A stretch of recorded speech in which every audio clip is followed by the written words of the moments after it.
I want to get into like how you specifically use ChatGPT in 1 second, but I have one other question that's just sort of like popping into my head, which is like, I I feel like you have this. Whenever you talk about finding things on the internet, it seems to be about like finding sort of business ideas or opportunities or trends, which I love. Like it's so interesting to like see all these like little things that are starting to trend. You're like, oh, maybe I could make an app or make a website or whatever. Yeah. But then I also think you seem to also have this like fundamental like curiosity about like what's going on the internet, and I'm curious like what that brain space is like. Like, what is it about like doing this kind of deep research that gets you? Yeah, I think it's because the most niche things on the internet are no longer niche. Like, and that in itself is exciting because every single one of us has like the very high level interest that we will talk to someone else about. Maybe it's like your favorite sport or like the like mass book that someone else might find interest in. But there's also all these little things that like because of the scale of the internet, there are now enough people who might care about something. Yeah. And the second order effect of that is that I think we actually discover things that like would never have been created before. Like at the very beginning of Internet Pipes, I talk about like just the weirdest things, like someone sending garlic bread to space or like someone creating this like maze for a squirrel. And like that latent interest maybe always existed, but you would never be motivated enough to create something like that because you'd be the only one to enjoy it. Right. And so that, like, again, the scale to reach enough people who might care about something just actually changes the paradigm of what people are willing to do. And I think that's so cool. And so, yes, I think there's like a deep appreciation, not just for a trend that someone can make money with, but like the creators that are emerging that just do cool stuff for the hell of it. Yeah. And the internet actually enables that. I love that. There's that like I don't know if it's an urban legend or if it's actually real, which is like the reason why cats are popular on Reddit is because like before Reddit, no one had any place to share their cat because Really? cats are like antisocial creatures. But Yeah. finally there was like a place to like share what your cat was doing, and it was like Reddit because you could take cat pictures. Yeah, And no, think that's I so love funny. this. Like so I talk about these like not so niche YouTube channels, and you can apply that to like there's like not so niche websites, etc. And one of them is this YouTube channel just about Japanese passenger trains. Can we see it? And yeah. I need to remind myself of the name, but like it's just these Japanese passenger trains, and they have only posted I think 30 videos, and they have like 1 million plus subscribers. That's unbelievable. And I'm just pulling it up now. It's called Travel Alone Idea. And they started in 2021. So it's not like one of these phenomena where someone was early to a channel like YouTube and they got that benefit.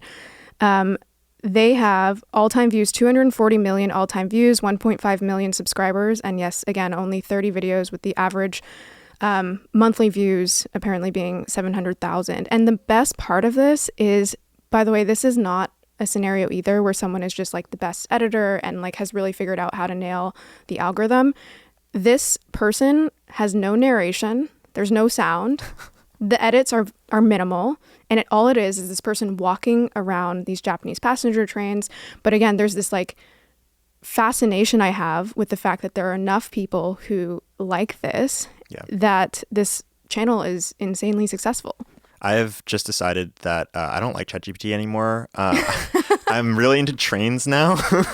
Yeah, right? If I can get this many views with 30 videos. Well, I mean, one of the reasons I'm bringing this up is, like I said, I think it kind of defeats a lot of the common mantras around content, around like, oh, well, like you have to find a new channel and be early to it, or like you have to master thumbnails. I mean, these are not good thumbnails either. It's just like a picture and a red arrow. Right. But that's why I actually think some of these tools on the internet are also very interesting because they help you surface like, is there actually demand for this thing or interest in this thing? Right. There's another one that you shared that's like, I think it's called like TV Too Far. Yes. TV too high, TV too low. Oh, TV Too High. And like the most internet thing ever is that, so TV Too High is the largest one. And I think people saw that subreddit. And for it has people who like, don't know what it is, tell us what it is. yeah, Or show so us. TV Too High is a subreddit where I included this in my like original note in Internet Pipes because I was like, this is just the most internet thing I've ever seen. And shout out to fellow creator Pat Walls. He's the one I saw him shared on Twitter. But this subreddit has 180,000 subscribers to it.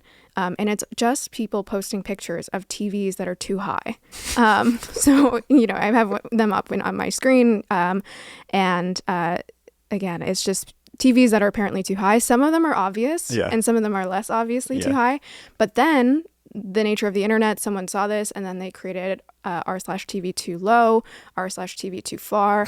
And the best part is that there is a subreddit TV just right, but it's private. And I just thought that was the best. That's great. I love that. And for people watching or listening who are like, why are we talking about this? Like, what is the point of this? Like, you have this thing that you say, which is like, don't overlook silly.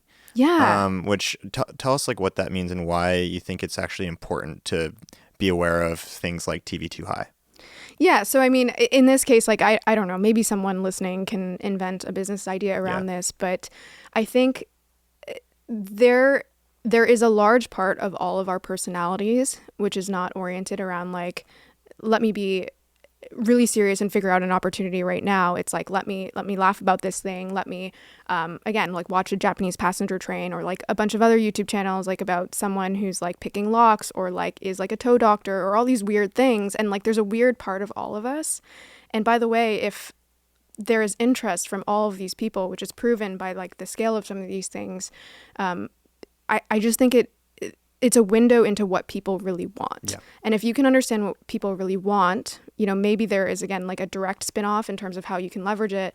But I also think it helps you just create better things in the world. Yeah. And also it's almost like the second, third order effect, where if you follow these trails, I think you actually understand your fellow humans a little better.